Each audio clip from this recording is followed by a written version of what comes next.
बाळासाहेबांच्या तमाम शिवसैनिकांना तुमच्या ह्या अनिश गाढवेचा, बाळासाहेबांच्या या कडवट शिवसैनिकाचा मानाचा जय महाराष्ट्र।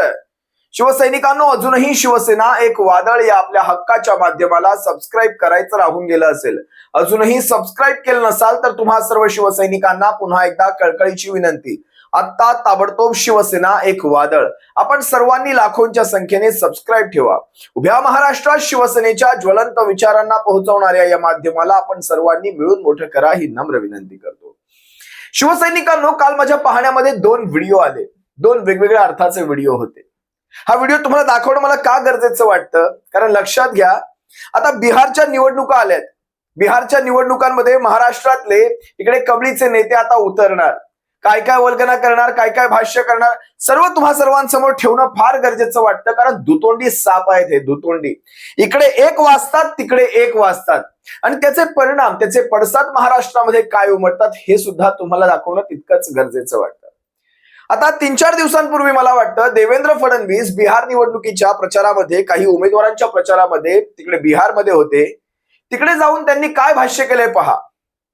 हे सगळं का दाखवणं गरजेचं वाटतं, कारण हा माणूस महाराष्ट्राच्या राजकारणामध्ये सर्वात जास्त घाणेरडा राजकीय चिखल करणारा हा माणूस देवेंद्र फडणवीस। म्हणजे मी पुन्हा येईन, मी पुन्हा येईन, मी पुन्हा येईन, आणि ते कुठल्या मार्गाने येईल, हे असल्या मार्गाने येईल, आणि असले मार्ग तयार करणारा आणि स्वतःला पुन्हा आणण्यासाठी असले घाणेरडे गलिच्छ मार्ग तयार करणारा हा माणूस बिहारमध्ये जाऊन काय वल्गना करतो एकदा तुम्हाला दाखवणं गरजेचं वाटतं। जरा पहा। राष्ट्रीय चेतना की भूमि, सामाजिक क्रांति की भूमि, ऐसी इस बिहार की भूमि को मैं बहुत बहुत प्रणाम करता हूं, और आप सबके लिए हमारे मुंबई में बसने वाले बिहारियों का प्यार भी मैं साथ में लाया हूं। और इस बार तो आप नहीं आ पाएंगे क्योंकि चुनाव है, लेकिन अगले छठ पर मुंबई का निमंत्रण आपको देने को आया हूं। एक बार छठी मैया की पूजा मुंबई में कैसे होती है ये देखने के लिए पधारिए, तो आपके ध्यान में आएगा कि वहां पर भी हमने कोई कमी नहीं रखी है। याला म्हणतात फडणवीसी डोकं, फडणवीसी दिमाग। माझ्या अनेक व्हिडिओमध्ये हा शब्दप्रयोग मी वारंवार केला आहे, फडणवीसी डोकं, फडणवीसी दिमाग। एकाच दगडात कसे दोन पक्षी मारायचे, फडणवीसांना काही तुम्हाला वेगळं सांगायची गरज नाहीये, तेवढं राजकारण ह्या माणसाला चांगलंच कळतं। महाराष्ट्राच्या सुसंस्कृत राजकारणाचा चुथडा करणारा हा माणूस, याला म्हणतात पंतांचं डोकं। काय म्हणाले हे, की मुंबई आइए, मैं आप सभी को न्योता देता हूं। म्हणजे मुंबईमध्ये छठ पर्वासाठी आम्ही ज्या ज्या तयाऱ्या केल्यात कुठलीच कमी सोडलेली नाहीये। मैं मुंबई में बसे बिहारियों का प्यार साथ में लाया हूं। किती मधाळ वाणी आहे ना, जिभेवर कशी साखर, मध, सगळ्यांचं मिश्रण, गुळ काय असेल ते सगळ्यांचं मिश्रण एकत्र ठेवल्यानंतर फडणवीसाच्या तोंडातनं शब्द फुटतात। मैं मुंबई में बसे बिहारियों का प्यार साथ में लाया हूं। इस छठ पर्व पर शायद आप नहीं आ पाएंगे क्योंकि चुनाव है, लेकिन अगली बार के लिए मैं आपको न्योता देता हूं, आप आइए देखिए। मला खरं तर मी पुन्हा सांगतो, मुंबईमध्ये आजही कित्येक परप्रांतीय, कित्येक उत्तर भारतीय असतील, यूपी असेल, बिहार असेल, मला वाटतं झारखंड असेल, या भागातनं अनेक उत्तर भारतीय मुंबई महाराष्ट्रामध्ये येऊन वसलेले आहेत, पिढ्यांपासून वसलेले आहेत। त्यांनी महाराष्ट्र आणि महाराष्ट्राची संस्कृती आत्मसात केली।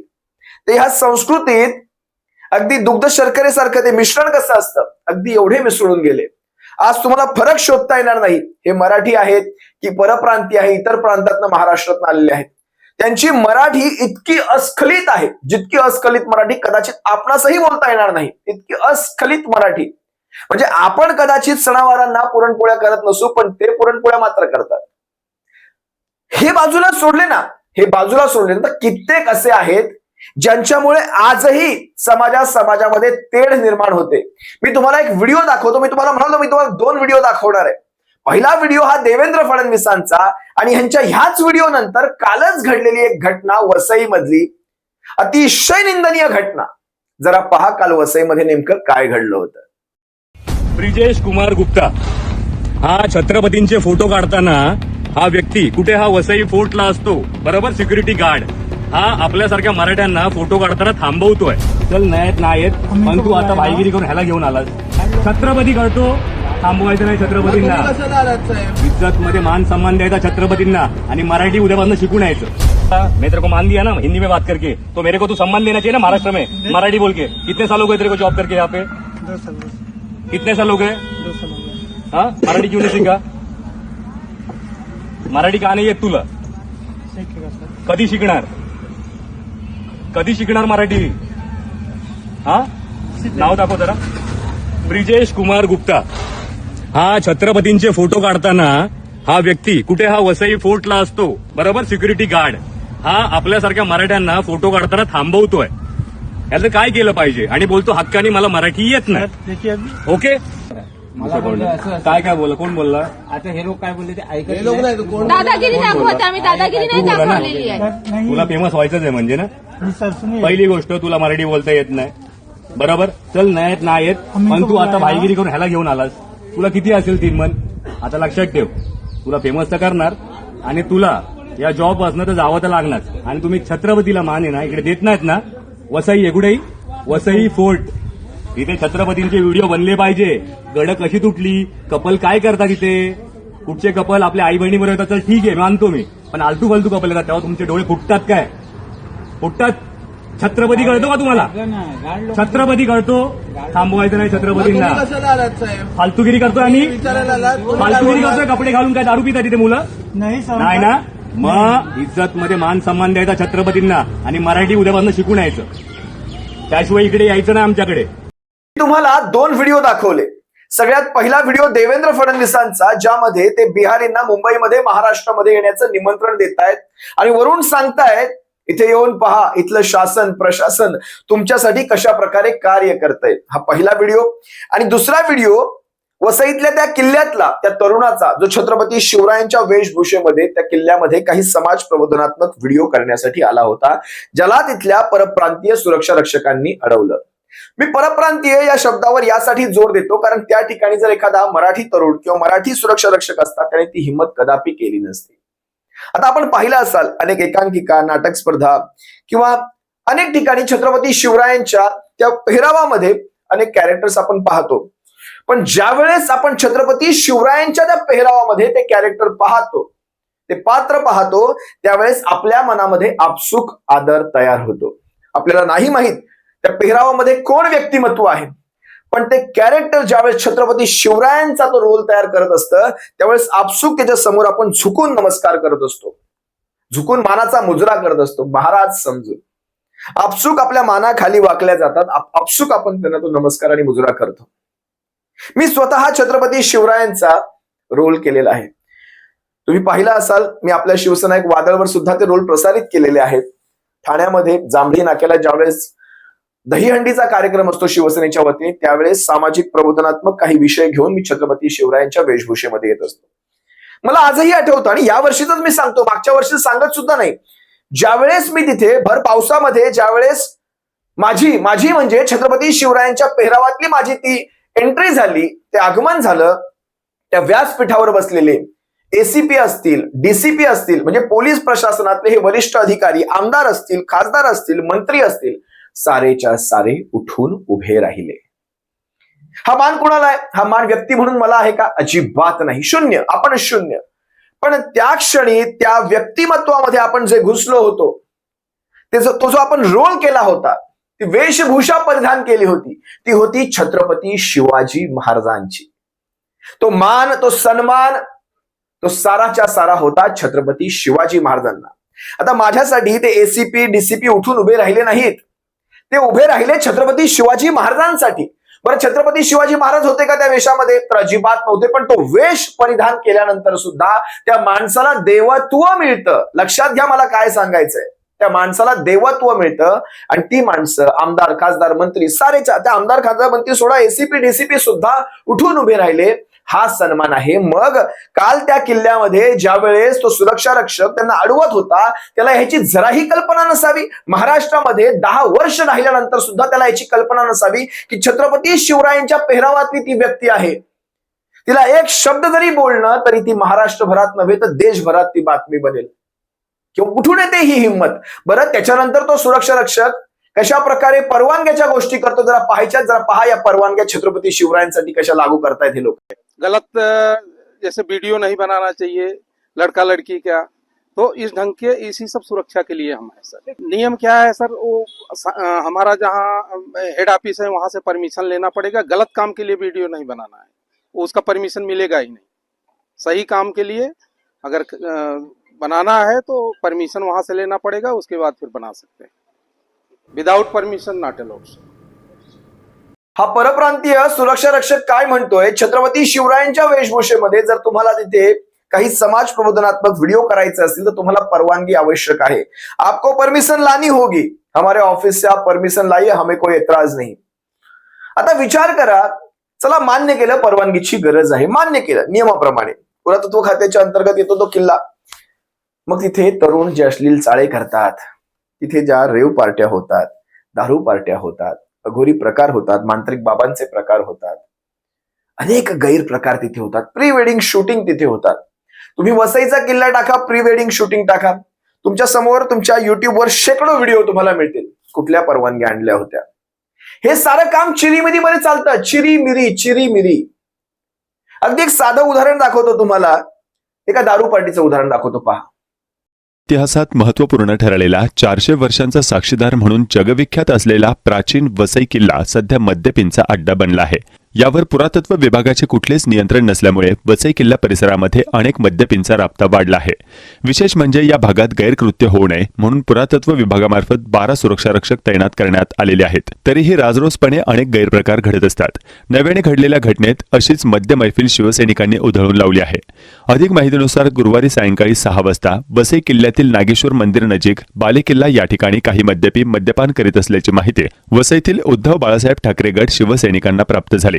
त्याची खातरजमा करण्यासाठी कोर्ट नाका विभाग प्रमुख दत्ता जाधव, उमेळा विभाग प्रमुख राकेश कदम यांनी सदर ठिकाणी भेट दिली असता पुरातत्व विभागाच्या कार्यालयासमोर ऐतिहासिक बालेकिल्ल्याच्या वरच्या बाजूस मद्यपींची मैफिल रंगलेली दिसली। यावर आक्षेप घेत सदर मद्यपींना वसई पोलीस ठाण्यामध्ये नेण्यात आले। आरोपींपैकी विक्रम दुबे वय वर्ष 27 व आता मला सांगावं, हा काही जुना व्हिडिओ नाहीये, अगदी 2-3 महिन्यांपूर्वीचा हा व्हिडिओ आहे, पावसाळ्यातला हा व्हिडिओ आहे। ज्यावेळेस हे असे दारूच्या पार्ट्या करण्यासाठी तिथे हुल्लडबाज जमा होतात, त्यातही परप्रांतीय सर्वात जास्त असतात।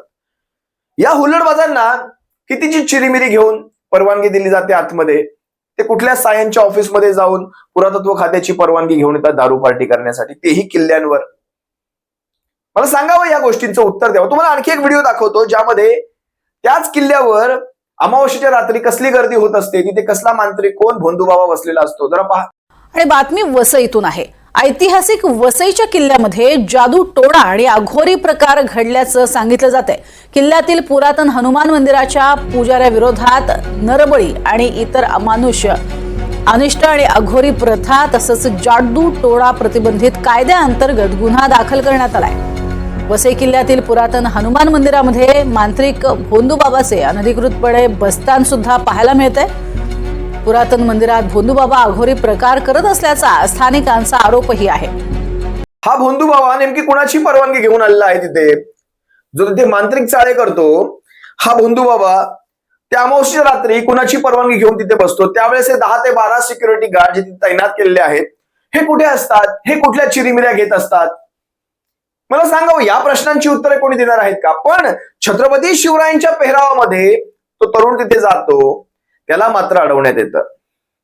आता महाराष्ट्राच्या मंत्र्याला ज्यावेळेस हा प्रश्न विचारला गेला, हा महाराष्ट्राचा मंत्री, आणि वाईट ह्या गोष्टीचं वाटतं, हा मंत्री साताऱ्यातनं, छत्रपती शिवरायांच्या पदस्पर्शाने पुनीत झालेली सातारा ही भूमी, आणि त्या साताऱ्यातनं हा मंत्री, ह्या मंत्र्याला ज्यावेळेस प्रश्न विचारला जातो, टोलवाटोलवी करून पुरातत्व खात्याकडे हा प्रश्न ते टाकून देतात। म्हणजे हा प्रश्न तुम्ही खरं तर पुरातत्व खात्याला विचारला पाहिजे, आम्हाला नाही।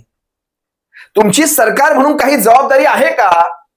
शंभूराज देसाईचं उत्तर तुम्हाला ऐकावंच लागेल। ज्यावेळेस पत्रकारांनी प्रश्न केला, शंभूराज देसाई काय म्हणतात जरा पहा। सरकारकडनं मात्र या प्रकारावर सावध प्रतिक्रिया समोर आली आहे। घडलेल्या प्रकाराबाबत सविस्तर माहिती घेऊन बोलणार असल्याचं मंत्री शंभूराज देसाई यांनी म्हटलं। पर्यटन विभागाशी निगडीत सिक्युरिटी होता, आमचा किल्ला आम्ही कुठं तिथे सिक्युरिटी ठेवलेली आहे? पुरातत्व असेल, पर्यटन नाही. तुम्ही सगळंच पर्यटन विभागाकडे साहेब सांगून मला एक मिनिट, मला या वर्षभरामध्ये पर्यटन विभागाचा पुरेसा अभ्यास झालाय. पर्यटन विभाग कुठं सिक्युरिटी देतो, कुठं देत नाही. पुरातन विभागाचा असेल तर पुरातन विभागाच्या अधिकाऱ्यांच्याशी किंवा वरिष्ठांच्याशी मी बोलतो आणि माहिती घेऊन. हे अशा प्रकारचं टोलवाटोलवीचं उत्तर ऐकल्यानंतर, शंभूराज देसाईंचं हे उत्तर ऐकल्यानंतर खरंच मनामध्ये प्रश्न येतो, हे नक्की साताऱ्याचेच आहेत ना? पण खरं तर हाही प्रश्न मनात आला नाही पाहिजे यासाठी सांगतो, कारण पहिला व्हिडिओ जो मी तुम्हाला दाखवला देवेंद्र फडणवीसांचा, आता देवेंद्र फडणवीस यांचे हेड, सगळ्यांचे हेड, ते बिहारमध्ये जाऊन जर अशा प्रकारची आमंत्रण देत असतील, या मुंबईत या, इथलं प्रशासन कसं तुमची कामं करतंय, आम्ही मुंबईतल्या स्थानिक सगळ्या बिहारींचं प्रेम तुम्हा सर्वांसाठी घेऊन आलोय, अशा प्रकारचं जर वक्तव्य तिकडे जाऊन करत असतील तर ह्यांच्याकडनं, या शंभूराज देसाईंसारख्यांकडनं इथे तुम्ही काय वेगळ्या अपेक्षा ठेवाल? छत्रपती शिवरायांच्या वेशभूषेमधल्या कुठल्याही कॅरेक्टरवर आजपर्यंत अशा प्रकारची वेळ आली नसेल. अगदी काहीच महिन्यांपूर्वी, मला वाटतं महिने सुद्धा म्हणता येणार नाही, काही दिवसांपूर्वी म्हणता येईल, मीरा भाईंदरमध्ये ज्यावेळेस मराठी भाषिकांचं आंदोलन चालू झालं होतं, त्यामध्ये सुद्धा एका लहान मुलाने छत्रपती शिवरायांचा वेश परिधान केला होता. त्या वेशभूषेतल्या त्या लहान मुलाला काय म्हणण्यात आलं, काय सांगण्यात आलं की इथून निघून जा, नाहीतर तुला तुझ्या घोड्यासकट अटक करीन. काय म्हणाले होते त्यावेळेस? मी तो व्हिडिओ काय ते दाखवत नाही, पुन्हा तुम्ही पाहू शकता. ते प्रसिद्ध झाला होता तो व्हिडिओ चांगलाच. त्या मुलाला काय विचारण्यात आलं, सांगण्यात आलं की इथून निघून जा, नाहीतर तुझ्या घोड्यासकट तुला पण आत टाकीन. हे अशा प्रकारचं वातावरण कधीही महाराष्ट्रात नव्हतं. या सगळ्यांच्या विरोधात बोलणं तितकंच गरजेचं आहे. विषय जरी लहान असले तरी बोलणं तितकंच गरजेचं आहे. तुर्तास इथेच थांबतो. तुम्हा सर्वांची रजा घेतो. सप्रेम जय महाराष्ट्र. बाळासाहेबांच्या शिवसैनिकांनो काळजी घ्या. जय महाराष्ट्र.